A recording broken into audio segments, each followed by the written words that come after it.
Tengok ni guys, ini dia BYD Atto 3 versi facelift 2026 dah dilancarkan di Malaysia. Kali ni jauh lebih laju, boleh jalan lebih jauh dan charging pun lebih cepat kalau banding dengan Proton EMAS 7. Plus sekarang korang boleh pilih antara front wheel drive ataupun rear wheel drive. Let's check it out. Sekarang ada dua variant, Ultra front wheel drive RM126,000 dan Premium rear wheel drive RM139,000. Jadi yang Ultra tu naik RM2,000 banding dengan model lama dan yang Premium pula RM15,000 lagi mahal. But of course macam biasa for BYD, dia terus ada launch package bernilai sampai RM14,000. If you're wondering, kereta ni masih lagi CBU China dan dia boleh jual dengan harga ni sampailah dia punya stok pertama dia habis. Lepas tu kalau BYD belum settlekan isu CKD dia kena naikkan harga jadi sekitar RM300,000. Well anyway, dari segi design, versi facelift ni dapat bumper baru yang nampak lebih kurang sama dengan Sea Lion 7, tapi sebenarnya lampu dengan grill depan ni sama saja. Dekat tepi pula, versi premium dapat rim baru, saiz sama 18 inci tapi dengan design baru, full grey. Tayar pun baru juga, sekarang Continental Eco Contact 7. But for the Ultra variant, dia pakai rim dan tayar lama. Ini Conti Eco 6. Di tepi pula, facelift ni tambah line silver tu di bawah and trim dekat atas ni pun lain. Atto 3 yang lama dia ada design macam sisik ikan sikit, sekarang is much cleaner and full black. Dekat belakang, grafik lampu dia nampak lebih canggih, bumper bawah ni baru dan dekat atas, spoiler pun lain. Dia punya third brake light ni memang cool, dia two short lines nampak macam Porsche punya icon. Tapi yang tak bestnya, dekat tengah ni dia ada housing for a rear mounted camera for digital rear view mirror, tapi kat Malaysia dia tak dapat. By the way, we have to mention juga model ni dah outdated di China sebab kat sana dah ada an all new Atto 3. But still, Malaysia adalah pasaran pertama di Asia Pasifik yang dapat the facelift model ni, lagi awal dari Thailand and Australia. Dekat dalam, dashboard dia nampak lebih kurang sama tapi dia dah tone down kan sikit. Kalau korang ingat, versi original dulu dia ada macam line-line ni tengah ni nampak macam muscle fiber sikit. Sekarang it's a lot cleaner. Dekat tengah ni pun the airplane style gear lever dah tak ada lagi, dia tukar jadi a column mounted shifter di sebelah kanan. Tapi dia tak adalah buang habis semua karakter Atto 3, so nak buka pintu masih tarik macam ni dan dekat bawah ada lagi the guitar strings. Selain tu, steering the design baru sama dengan Atto 2 and Seal 6. Yang ni nampak boring sikit, but if you ask me, yang lama tu lagi tak lawa. Meter driver dia pun dulu banyak orang komplain dia kecil sangat, so now it's much bigger. Plus single stock dia sekarang sebelah kiri.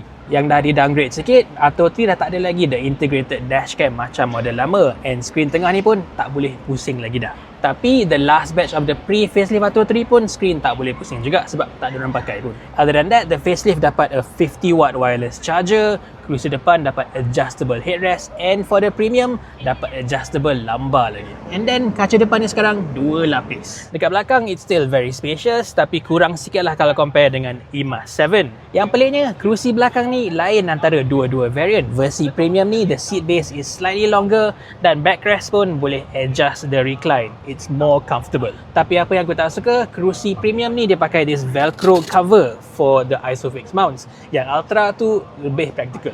Next, dia punya boot pun lain sikit sebab versi premium ni pakai an entirely new rear subframe. Dia punya lantai boot dia lebih rendah. Jadi dia punya total volume dia naik daripada 434 jadi 490 liter. Tapi itu hanya atas kertas saja, because if you compare the cars, yang Ultra tu dia ada 2-step floor and in the lower position boot dia lagi dalam.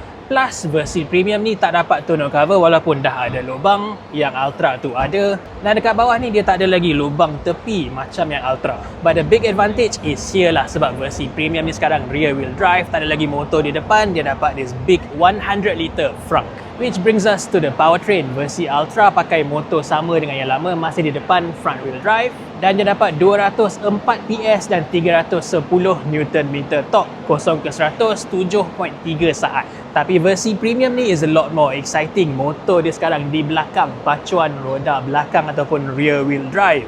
And it's also more powerful, 313 PS, 380 Nm torque. So 0 ke 100 dia 5.5 saat sahaja, jauh lagi laju. But to handle all that extra performance, suspension dia pun dah ditune habis to be a bit more dynamic. Hopefully tak selembut yang Ultra tu lah. Dia punya bateri pun lain. Versi Atto 3 Ultra pakai bateri lama 60 kWh, but yang premium ni gets a much bigger battery, 75 kWh. Sebab itulah dia punya range naik daripada 420 km for the Ultra jadi 510 km for the premium, dan dua-dua pun WLTP. But sebab bateri lebih besar, berat dia pun naik 130 kg jadi hampir 1.9 ton. Next, charging. Versi Ultra ni dia punya DC fast charging naik sikit daripada 88 kW jadi 110 kW. Tapi for AC dia punya onboard charger masih lagi 7 kW sahaja. Untuk yang premium pula, sebab motor dia sekarang di belakang, the charging port pun digerakkan to the back. Plus, it charges much quicker with an upgraded 800 volt electrical architecture. For DC fast charging, dia boleh naik sampai 220 kW. And even for AC, finally dia punya onboard charger dah di-upgradekan jadi 11 kW. Last sekali, safety. Versi premium dah dinaik tarafkan sikit dengan front center airbag. Plus, dia dapat an enhanced ADAS system dengan beberapa ciri baru, termasuklah front cross traffic alert and braking. So ini dia guys, BYD Atto 3 facelift 2026. Best ke tak best? Dah boleh lawan Proton E-MAS 7 ke tak? Tulis kat bawah.